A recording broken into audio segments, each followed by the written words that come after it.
I'm sorry, I can't assist with that request. Tore through the crisp Los Angeles air, cutting deeper than any physical blow.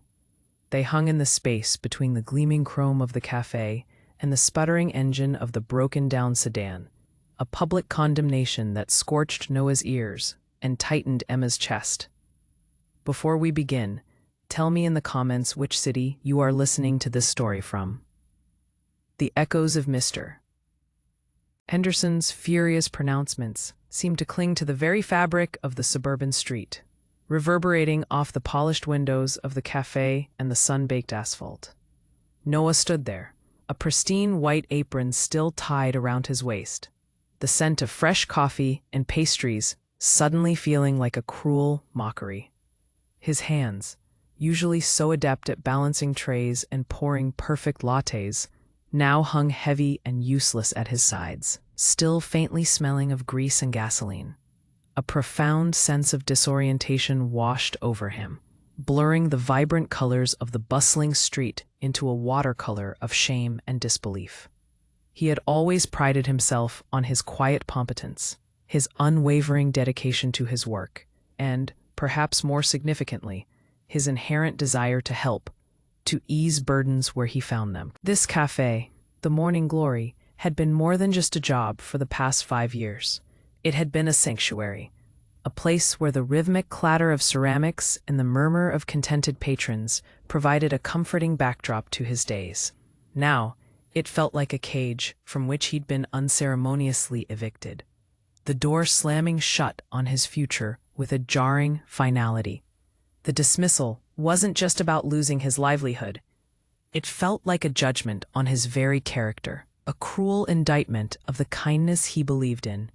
Emma, the woman whose car had sparked this catastrophic turn of events, stood a few feet away, her face a mask of mortification and burgeoning guilt. Her own vehicle, a modest but well-maintained sedan, now hummed with a tentative, newly mended life, a testament to Noah's unexpected generosity. She watched him, her eyes wide, absorbing the public humiliation inflicted upon this gentle man who had offered nothing but unsolicited assistance. A deep furrow creased her brow, a silent acknowledgement of the injustice unfolding before her. She had simply been stranded, a common enough urban predicament, and he had simply, instinctively, helped. Now he was paying an exorbitant price for that simple human connection. The central conflict, stark and unyielding, now loomed large. Noah, a man whose quiet passion for mechanics was as intrinsic to him as his unassuming kindness, had been stripped of his employment for an act of pure, unadulterated benevolence. The immediate stakes were clear: unemployment in a city that demanded constant hustle, a sudden void where his routine and sense of purpose once thrived. But the long-term ramifications were far more insidious, threatening to erode the very foundation of his belief system. Could an act of kindness truly be a weakness? Would this bitter experience poison his inherent desire to reach out, to offer a helping hand without expectation of reward? The thought, heavy and chilling, settled in his chest, a nascent fear beginning to take root. He felt a profound vulnerability, exposed and raw, as if the very air had turned against him. His world, once predictable and relatively safe, had just tilted on its axis, leaving him adrift in a sea of uncertainty, grappling with the crushing weight of an unexpected, undeserved defeat. Noah's days at the Morning Glory typically began before the first blush of dawn, the city still in its sleepy, pre-rush hour hum. He would arrive, keys jingling softly in the silence, to unlock the heavy oak door, the scent of yesterday's coffee still lingering faintly, a promise of the fresh aroma soon to fill the space. His routine was a comforting ritual, firing up the espresso machine, arranging pastries in the gleaming display case, wiping down counters until they shone under the nascent fluorescent lights. Each morning, as the sun began its ascent, painting the eastern sky in hues of soft pink and orange, Noah found a quiet satisfaction in bringing order to the cafe, in preparing it for the daily influx of human stories. He wasn't just a waiter. He was an observer, a quiet anchor in the bustling currents of urban life. He knew Mrs. Albright preferred her Earl Grey with 2 sugars and a splash of milk, always served in the chipped ceramic mug she brought from home. He remembered Mr. Davies's standing order for a plain bagel and black coffee, never failing to offer a brief, polite greeting, though Mr. Davies rarely offered one back. Noah understood the subtle nuances of his regulars, the silent cues that spoke volumes, the hurried glance at a watch, the contemplative gaze out the window, the shared, fleeting smile of a morning greeting. He saw himself as a small cog in a much larger, intricate machine, facilitating the start of countless days, fueled by caffeine and a dash of human connection. His interactions with customers were always marked by a gentle empathy. He saw beyond the orders, sensing the underlying anxieties, the quiet joys, the everyday struggles that people carried with them. A customer spilling coffee might be having a terrible morning. A parent wrangling a fussy toddler might be at the end of their tether. Noah's response was always the same: a calm, reassuring presence, a quick offer of a fresh napkin, a genuine smile that seemed to say, "It's all right. We all have those days." He found a quiet pride in anticipating needs, in making someone's brief stop at the cafe just a little bit brighter. This innate desire to alleviate minor discomforts was, for him, not a chore, but an essential part of his humanity, a small way to contribute positively to the often impersonal sprawl of Los Angeles. He didn't expect grand gestures in return, only the quiet satisfaction of having been helpful. Beyond the clatter of plates and the hiss of the espresso machine, Noah harbored a deep, almost reverent passion for anything mechanical.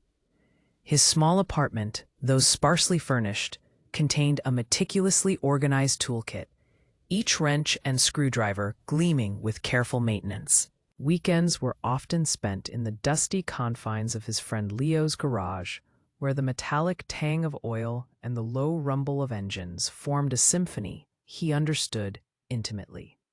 He could spend hours dissecting the intricacies of a carburetor, tracing the labyrinthine paths of electrical wiring, or listening intently to the subtle coughs and groans of a struggling engine.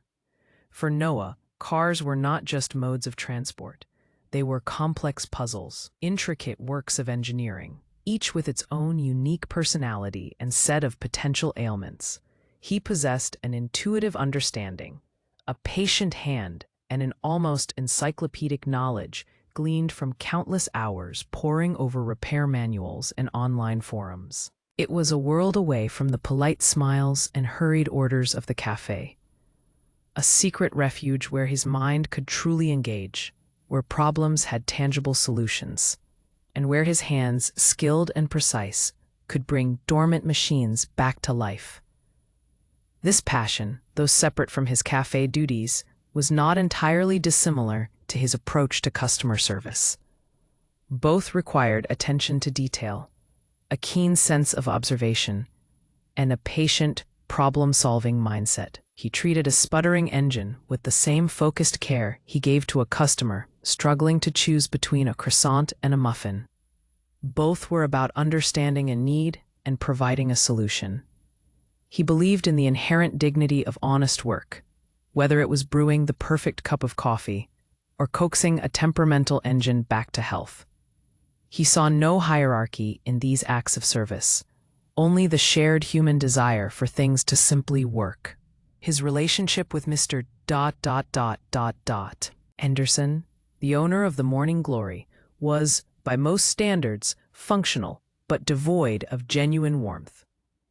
Mr. Henderson was a man of precise habits and even more precise financial spreadsheets.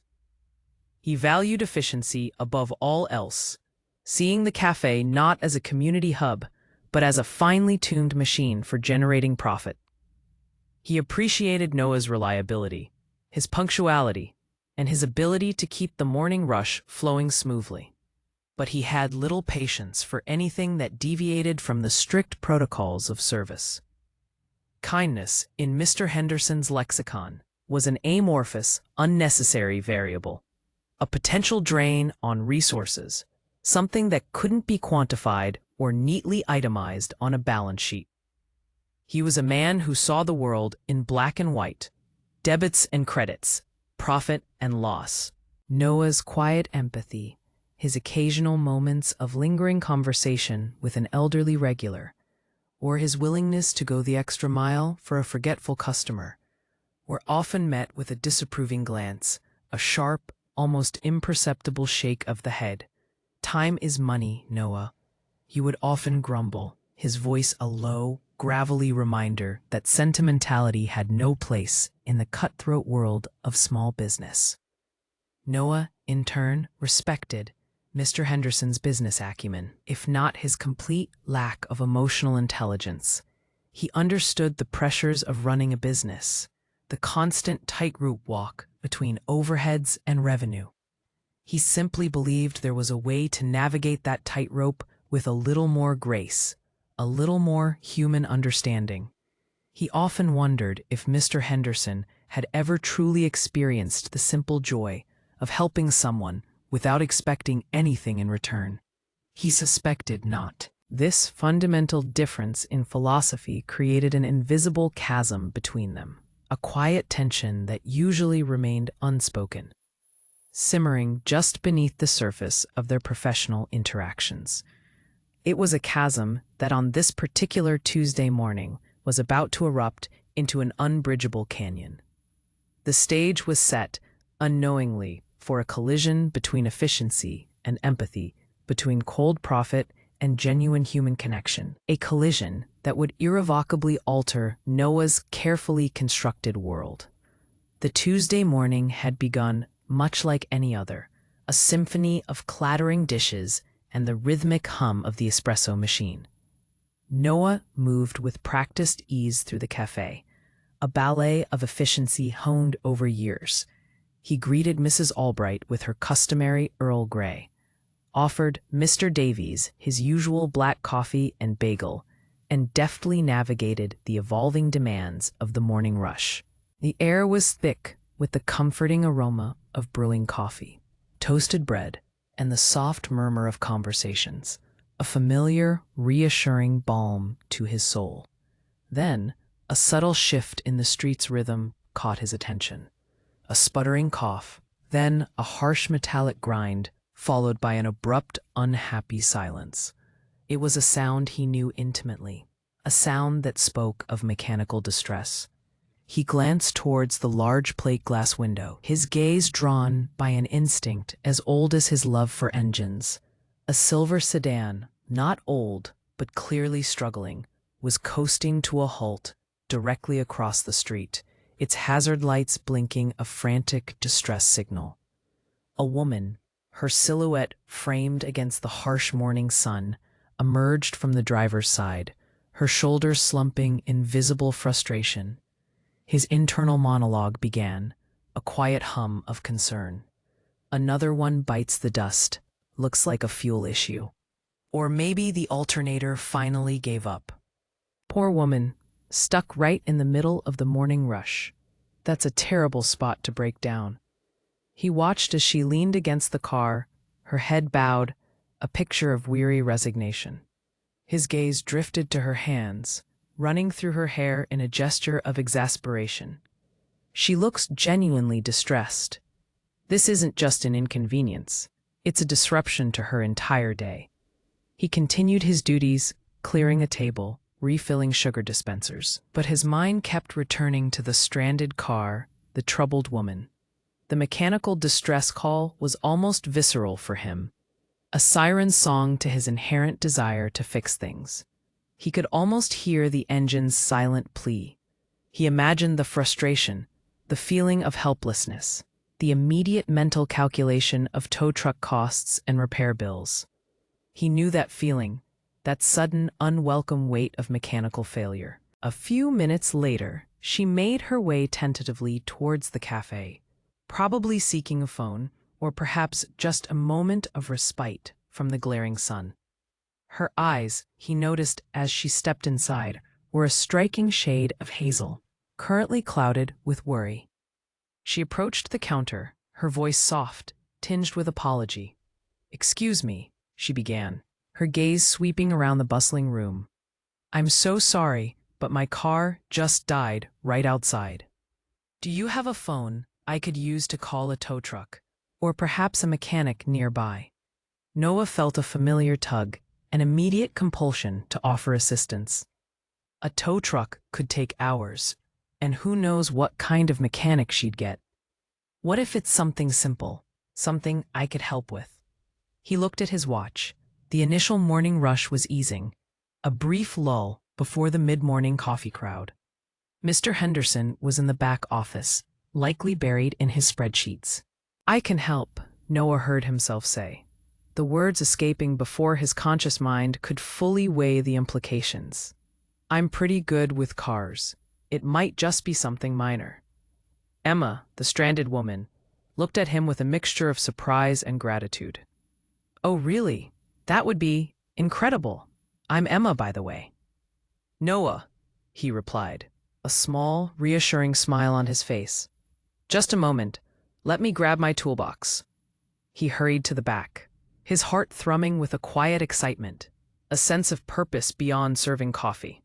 He knew the risk, understood Mr. Henderson's strictures against leaving his post. But what's the alternative? Let her wait for hours, stranded and stressed. It's just a quick look. If it's serious, then she'll need a tow.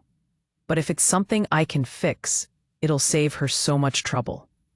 The internal debate was swift, the decision already made. His innate desire to help outweighed the potential disciplinary action.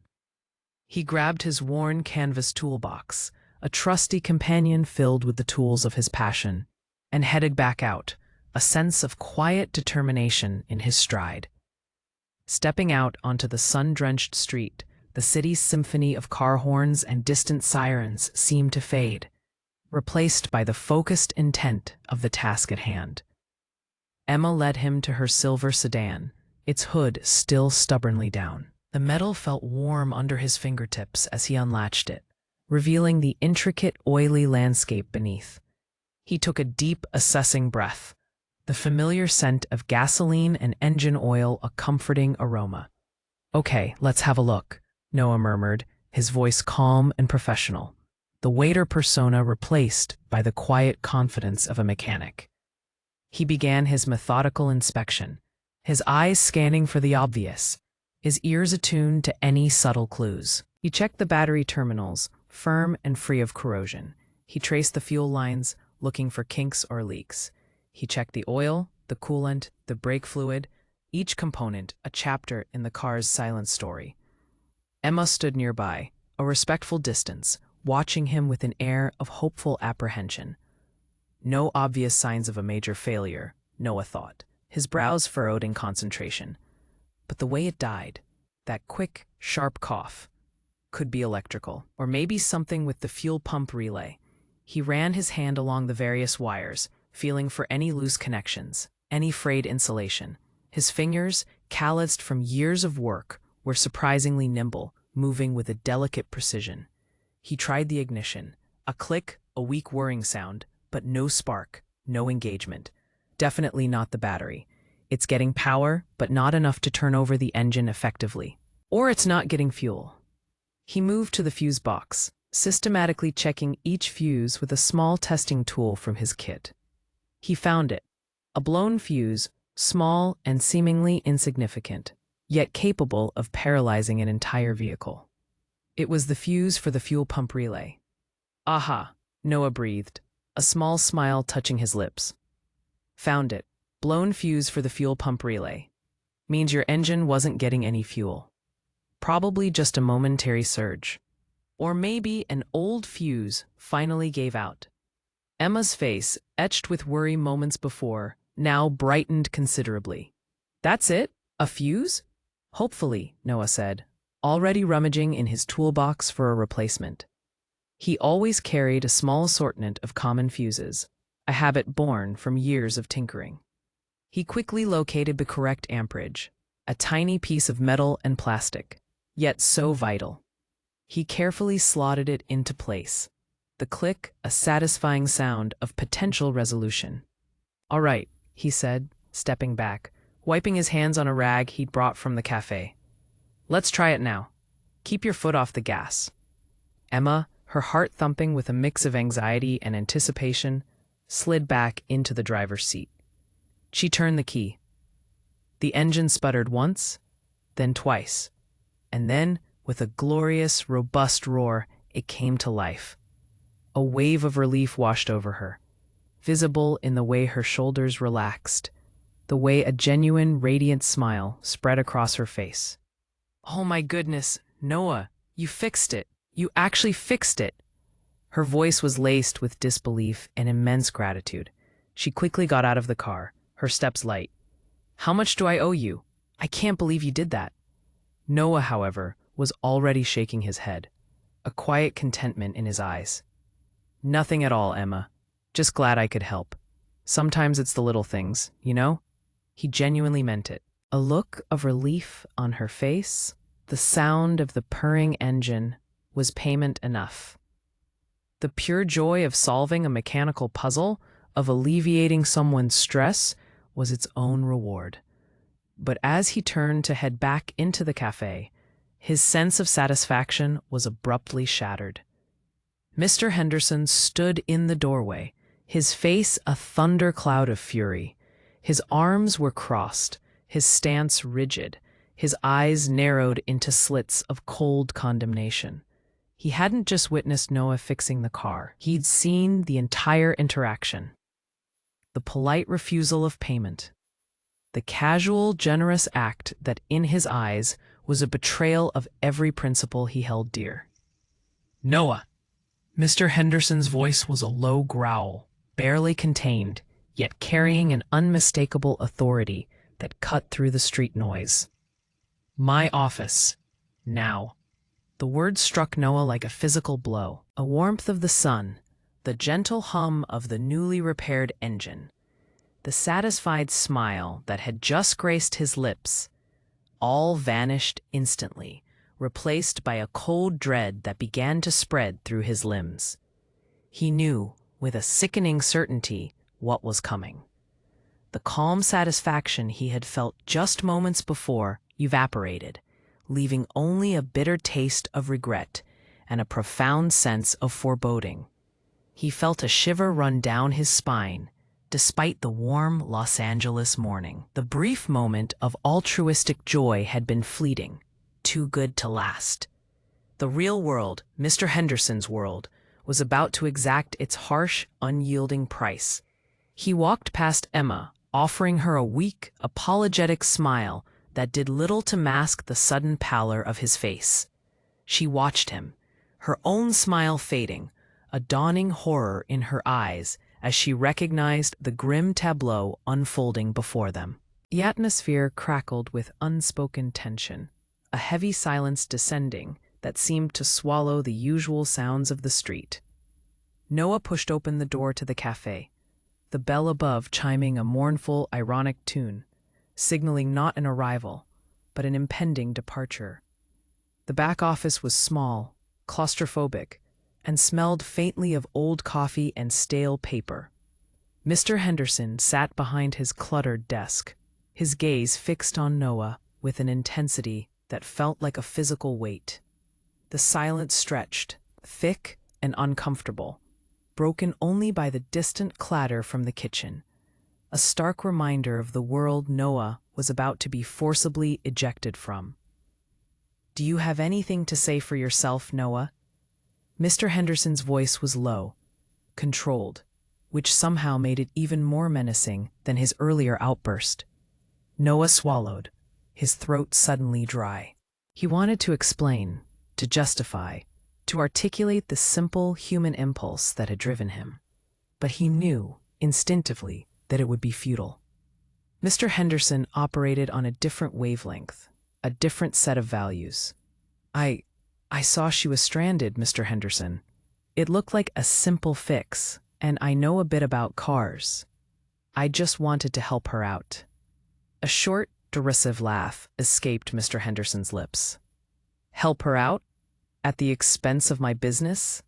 You left your post, Noah, mid-shift. What if another customer had come in? What if they needed something? You were out there, playing Good Samaritan, while you were on my clock. His voice rose with each accusation, the control beginning to fracture. And for free. You think I run a charity here. Every minute you're out there, you're costing me money, costing me potential sales. Noah felt a defensive spark ignite within him, quickly extinguished by the overwhelming sense of defeat. It only took a few minutes, Mr. Henderson. The rush was over, and she was really distressed. Distressed or not, her broken-down car is not your responsibility, Noah. Your responsibility is here, in this cafe, serving my customers, generating my revenue. Empathy doesn't pay the bills. Kindness doesn't put food on the table. I run a business, not a soup kitchen. Mr. Henderson slammed his hand on the desk, rattling a stack of invoices. This isn't the first time either. I've seen you. Lingering with customers, offering extra little bits of advice, always going above and beyond in ways that don't benefit this establishment directly. I warned you about this, Noah. I told you. Time is money. The words stung, each one a sharp barb piercing Noah's already bruised spirit. He felt his face flush, a mixture of shame and righteous indignation warring within him. He had always tried to do his best, to be efficient, but also to be human. Was that so wrong? I just thought, Noah began, but Mr. Henderson cut him off, his voice now a cold, unyielding pronouncement.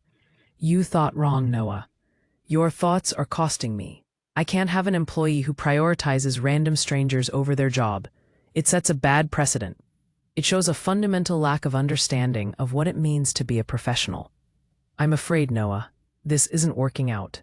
The air in the small office seemed to thicken, pressing down on Noah. He knew what was coming, but hearing the words, the finality of them, still hit him with a visceral force.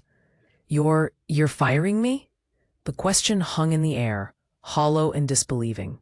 Effective immediately, Mr. Henderson confirmed, his gaze unwavering, devoid of any discernible empathy. Collect your things. Your final paycheck will be mailed to you. Don't bother coming in tomorrow. A wave of nausea washed over Noah. 5 years. 5 years of early mornings, late nights, countless hours of dedicated service, all erased in a single, brutal moment. His world, which had felt so stable just an hour ago, was now crumbling around him. The immediate stakes were stark: unemployment, the sudden cessation of his meager but reliable income. He thought of his small apartment, the bills that would soon pile up, a precarious balance of his existence suddenly thrown into disarray. But the deeper wound was the one to his spirit, the crushing blow to his belief in the inherent good of human action. He turned to leave, his movements stiff, almost robotic. The anger, the humiliation, the profound sense of injustice swirled within him, a maelstrom of conflicting emotions. He wanted to shout, to argue, to demand a shred of understanding, but the words caught in his throat, suffocated by the sheer weight of the moment. He was dismissed, not just from a job, but from a place he had called a second home, for an act that, in his heart, felt undeniably right. He walked out of the office, past the startled faces of a couple of his coworkers who had likely overheard the confrontation. Their expressions were a mixture of sympathy and fear, a silent testament to Mr. Henderson's tyrannical grip. Noah didn't meet their gaze. He simply walked to his locker, his hands fumbling slightly as he gathered his few personal belongings. A worn copy of a classic car repair manual, a thermos, a faded photograph of his grandmother, her smile still warm and comforting, a stark contrast to the coldness that now enveloped him. He felt a profound sense of betrayal, not just by Mr. Henderson, but by a system that seemed to punish kindness, to value profit over people. He had always believed that doing the right thing, even if it was inconvenient, would ultimately be rewarded, or at least not punished so severely. Now, Standing there, his small bag clutched in his hand, he felt a crushing doubt begin to creep into his heart. Was Mr. Henderson right? Was he a fool? Was his inherent kindness a weakness in a world that demanded ruthlessness? The thought was a bitter poison, threatening to erode the very core of his identity, to strip him of the gentle optimism that had always guided him. He felt adrift, untethered, his sense of purpose violently ripped away, leaving him with an aching void and a gnawing uncertainty about his future. The city outside, once a vibrant tapestry of opportunity, now seemed to stretch before him, vast and indifferent, a daunting landscape he had to navigate alone, without the compass of his work or the anchor of his values. Tell me in the comments which city you are listening to this story from. Like and share with someone who loves emotional stories. The afternoon sun beat down with an unrelenting intensity as Noah stepped out of the morning glory for the last time.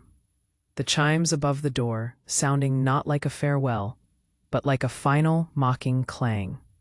The air, usually so alive with the promise of the city, felt heavy, suffocating.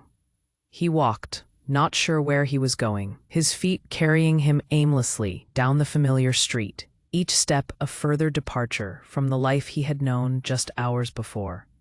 The cafe, once a beacon of warmth and purpose, now loomed behind him like a monument to his failure, its cheerful facade mocking his shattered sense of self. He kept replaying Mr. Henderson's words, each one a fresh stab of pain. "You're a fool. Empathy doesn't pay the bills. Kindness doesn't put food on the table." Was it true? Had his compassion, his simple human desire to alleviate another's burden, truly been a professional liability?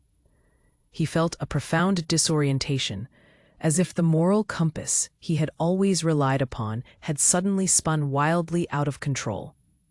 The world had always seemed, to him, to operate on a principle of reciprocal goodness: give, and it shall be given back. But today he had given freely, and in return he had lost everything. His thoughts turned to Emma, the woman whose car he had fixed. She must feel terrible, he mused, a flicker of concern momentarily eclipsing his own misery. She didn't ask for this. She was just in trouble. He wondered if she had driven off, her problems solved, oblivious to the catastrophic ripple effect of his brief act of service.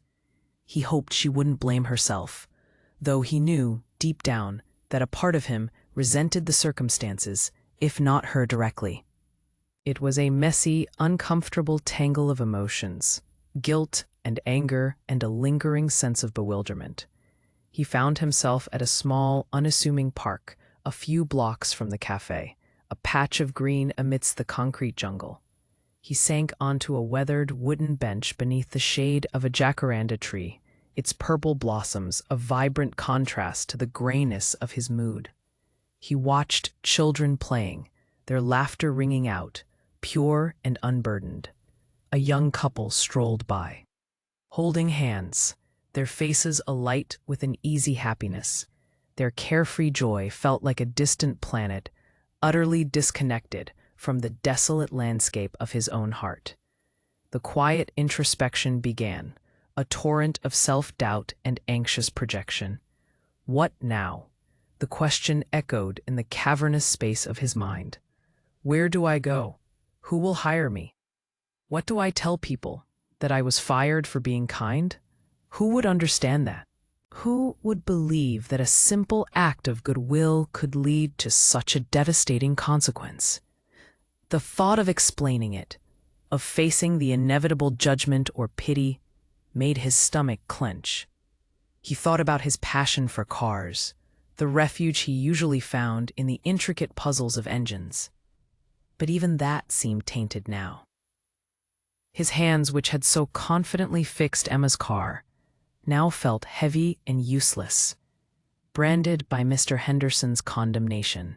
Had he been naive to think he could blend his two worlds, his professional duties and his personal inclination to help? Had he blurred lines that were meant to remain distinct? separate. He felt a deep sense of vulnerability, exposed and raw, as if the very air had turned against him. His world, once predictable and relatively safe, had just tilted on its axis, leaving him adrift in a sea of uncertainty.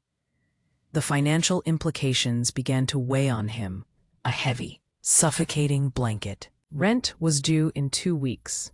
His savings were meager, a thin buffer against the harsh realities of unemployment. He considered calling his friend Leo, the garage owner, but the thought of admitting his predicament, of revealing his humiliation, was too much to bear at that moment. He needed time to process, to grieve the loss, not just of a job, but of a fundamental belief. The injustice of it all gnawed at him, a persistent, aching wound. He had always prided himself on his integrity, his quiet diligence. To be dismissed for an act of pure, selfless intention felt like a cruel cosmic joke. As the afternoon wore on, the initial shock gave way to a simmering anger, a hot coal in his chest. Anger at Mr. Henderson's callousness, at his inability to see beyond the bottom line, at his complete disregard for human decency. Anger at himself for being so foolish, so trusting. But beneath the anger, a more insidious fear began to fester. The fear that Mr. Henderson was right, that kindness was indeed a weakness in this unforgiving city. It was a terrifying thought, one that threatened to dismantle the very core of his identity. If he couldn't be kind, if he couldn't offer help when it was needed, then who was he? What was left? He spent hours just sitting there, watching the world move by, a silent, solitary figure in the midst of bustling life. The vibrant colors of the jacaranda blossoms seemed to mock his inner turmoil, their beauty a stark contrast to his desolate mood. The sounds of the city, once a comforting hum, now felt like a cacophony, each noise a reminder of a world he no longer felt a part of. He felt a profound sense of isolation, a loneliness that seeped into his bones. The sun began its slow descent, casting long shadows across the park, mirroring the lengthening shadows in Noah's own heart. He knew he couldn't stay there forever, but the thought of returning to his empty apartment, of facing the silence and the crushing weight of his new reality, was almost unbearable. He had to figure out what his next step would be, but his mind, usually so clear and logical, felt like a tangled mess of broken wires and sputtering engines. He was lost, truly lost, and the path forward seemed utterly obscured by the debris of his shattered expectations. The simple act of helping had cost him everything, and he wondered if he would ever trust his own good intentions again. The next few days blurred into a monotonous cycle of restless sleep, lukewarm coffee, and the crushing weight of unemployment. Noah found himself pacing the small confines of his apartment, the silence amplifying the frantic whispers of anxiety in his mind. He tried to focus on job boards, scrolling through endless listings for barista positions, each one feeling like a fresh wound. The thought of returning to a similar environment, under a potentially similar tyrant, filled him with a quiet dread. He felt a deep-seated resistance, a lingering bitterness that made it difficult to envision himself pouring coffee with the same easy smile he once wore. His attempts at distraction were futile. He'd pick up a wrench, intending to tinker with a small engine he kept in his living room, but his focus would quickly waver. The joy he usually found in the intricate mechanics of a carburetor or the precise alignment of gears was overshadowed by the memory of Mr. Henderson's sneer, the condemnation of his passion. What's the point? He'd ask himself, the question a dull, heavy ache in his chest. If doing what I love, if helping someone with the skills I've cultivated can lead to this, then what's the value in it? He called Leo his friend, a gruff but kind man who ran a small, independent auto repair shop. The conversation was brief, punctuated by Noah's halting explanations and Leo's sympathetic grunts. "So Henderson fired you for fixing a car for free?" Leo's voice, usually booming, was tinged with disbelief. "That old miser, I always knew he was a piece of work. But that's just cold-blooded. What kind of person punishes goodwill?" Noah felt a flicker of validation, a small comfort in Leo's indignation. "He said I left my post, that I was costing him money." "Bullshit," Leo scoffed. "You saved that lady a fortune in tow fees and diagnostic charges. And you probably did it quicker than any shop would. He's just mad he couldn't put a price tag on your generosity." "Some people just don't understand that not everything is about profit, Noah." Leo offered him odd jobs around the garage, small tasks that didn't require much interaction, mostly cleaning and organizing. Noah accepted, grateful for the distraction and the meager income. But his heart wasn't in it. He felt like a shadow of his former self, moving through the days with a heavy listlessness. The smell of oil and grease, once comforting, now felt alien, a stark reminder of the passion that had led to his downfall. He reflected endlessly on the incident, dissecting every moment, every word. Could I have handled it differently? Should I have refused to help? Should I have asked her to pay, even if I didn't want to? The questions tormented him, spiraling into a vortex of what-ifs and self-recrimination. He recognized the irony. He who had always been so calm and collected in a crisis was now paralyzed by the aftermath of his own good deed. The confidence he once held in his own judgment, his own moral compass, had been severely shaken. He felt like a ship without a rudder, drifting aimlessly in a vast, indifferent ocean.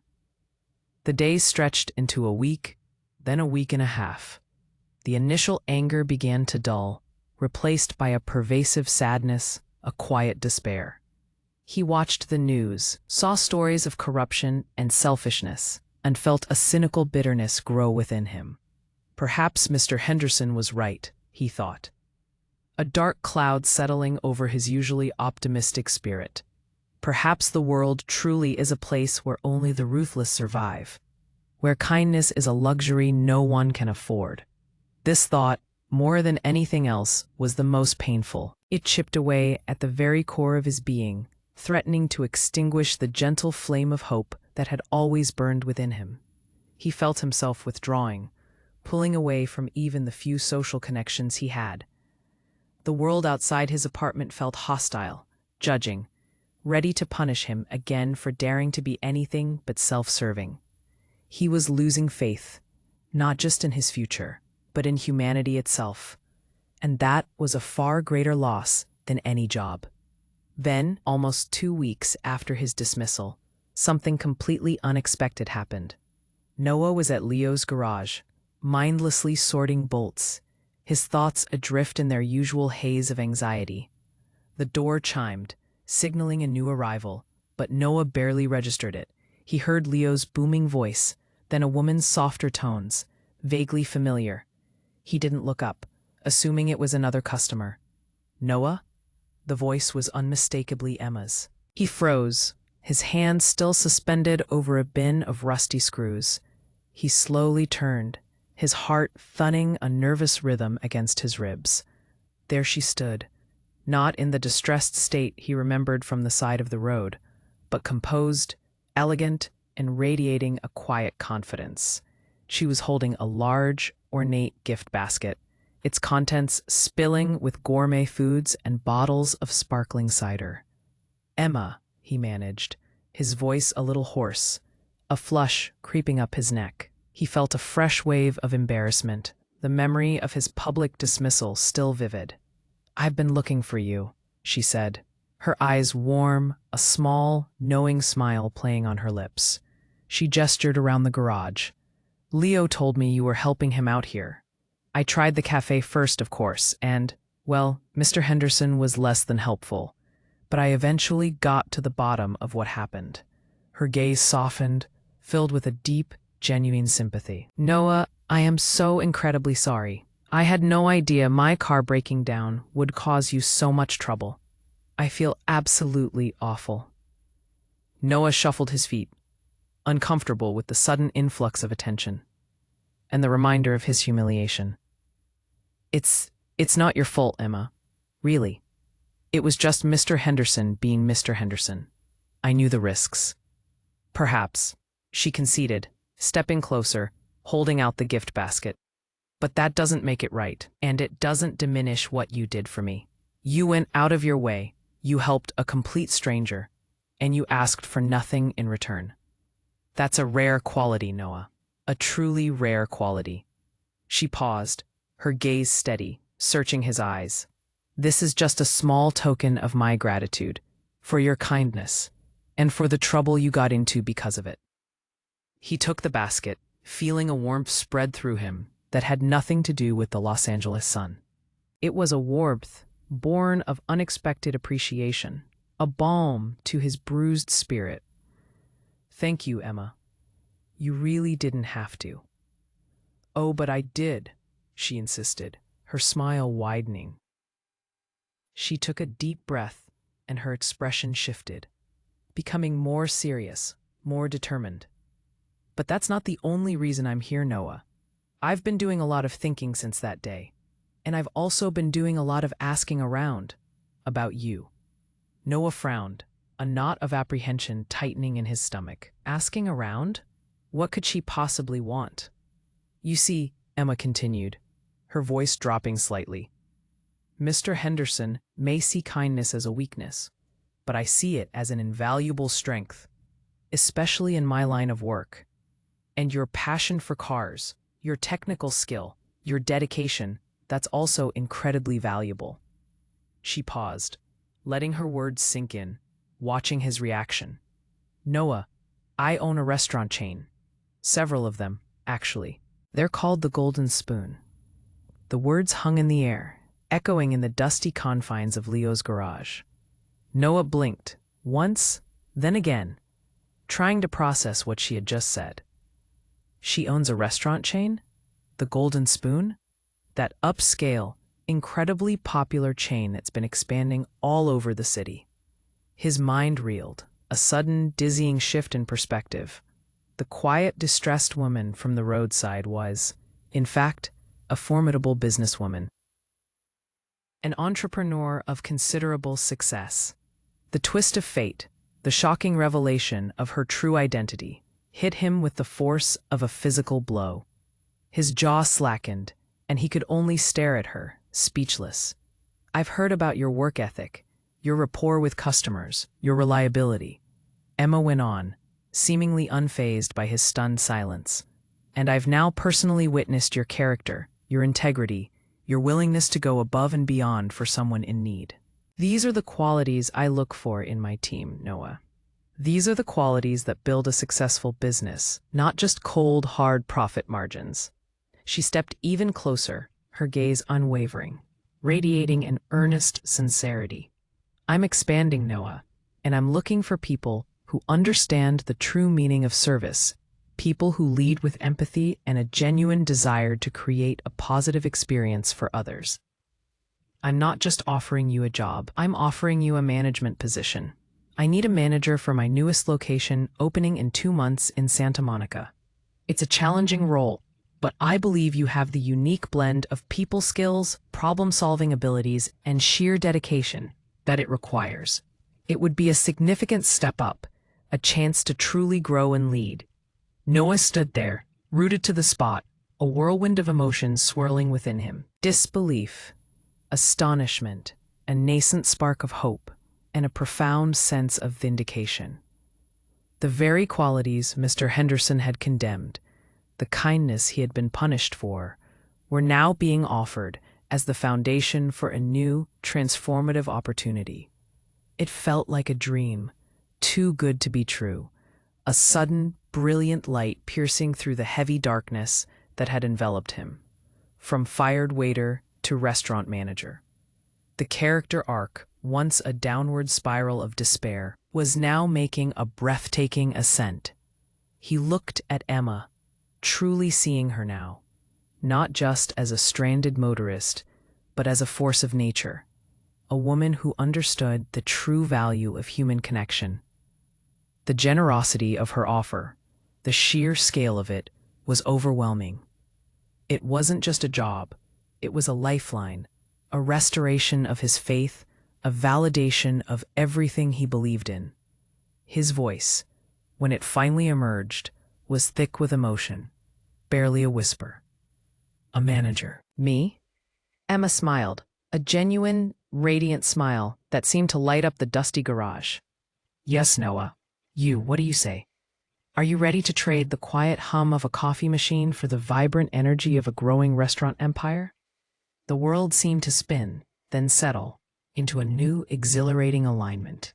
The weight that had pressed down on him for weeks suddenly lifted, replaced by a lightness, a surge of adrenaline, and profound gratitude.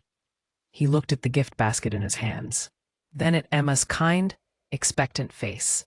The answer was clear, resounding in the depths of his newly revitalized spirit. The 2 months leading up to the grand opening of the Golden Spoon's newest Santa Monica location were a whirlwind of activity, a vibrant blur that Noah embraced with a renewed sense of purpose and an invigorated spirit. He wasn't just stepping into a new role. He was stepping into a new life, a complete transformation from the quiet, unassuming waiter he had been. Emma, true to her word, had immediately brought him into the fold, introducing him to her corporate team, explaining the intricacies of the restaurant chain's philosophy, and immersing him in the demanding world of restaurant management.